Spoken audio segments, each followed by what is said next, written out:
carries single X chromosome while female carries two X chromosomes. The gene expression from both of these X chromosomes will double the gene dosage in mammalian females, which may result in unwanted phenotype.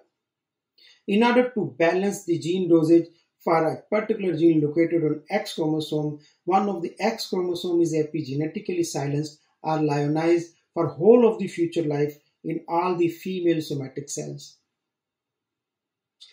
This silencing does not involve any change or manipulation of the genetic material, that is DNA.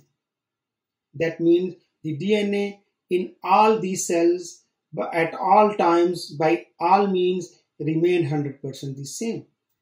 Yet one of the X chromosome is speaking in one cell while its exact copy has been turned silent in a neighboring tissue cell in the same individual.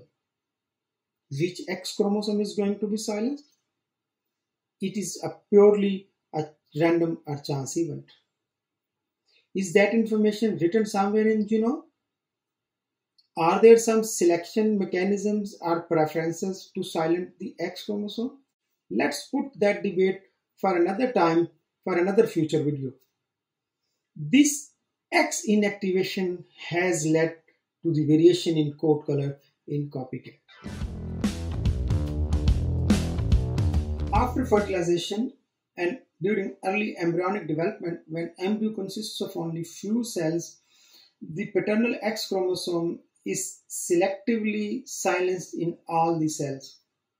This inactivation of paternal X chromosome or XP in all embryonic cells is the consequence of another epigenetic phenomena called imprinting. Later on, during blastocyst, that is just prior to the implantation, when embryo consists of only 50 to 100 cells, in cells of the inner cell mass or ICM, paternal X chromosome is again reactivated.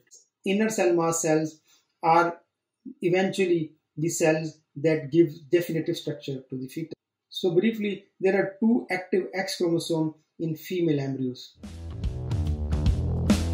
Afterwards, either paternal X chromosome or maternal X chromosome is chosen at random for silencing.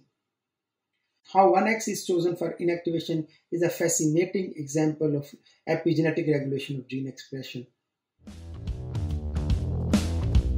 The X that is chosen for silencing remains silent throughout all subsequent cell generations.